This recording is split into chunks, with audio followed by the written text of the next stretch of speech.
কিছু মুহূর্তের জন্য চোখ রাখুন, কারণ 15 বছর বয়সী একজন বাচ্চা সানরাইজার্স হায়দ্রাবাদকে ধুলোর মতো উড়িয়ে দিল মাত্র একটি দুর্দান্ত ইনিংসে।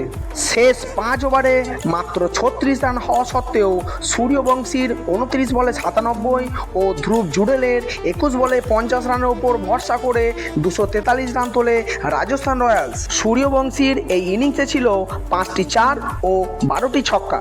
মাত্র 3 রানের জন্য সেঞ্চুরি মিস করলেও ম্যাচের সেরা তিনি এবং 680 রান করে অরেঞ্জ ক্যাপের মালিক এখন এই 15 বছর বয়সী তরুণ। সানরাইজার্স হায়দ্রাবাদ এই বিশাল লক্ষ্য তাড়া করতে নামলেও তার শেষ রক্ষা হয়নি জোফরা আর্চারের আগুন ঝরানো বোলিংয়ের সামনে। 47 রানে ম্যাচ জিতে কোয়ালিফায়ার 2-তে জায়গা পাকা করলো রাজস্থান রয়্যালস। শুক্রবার তারা মুখোমুখি হবে গুজরাট টাইটান্সের সামনে।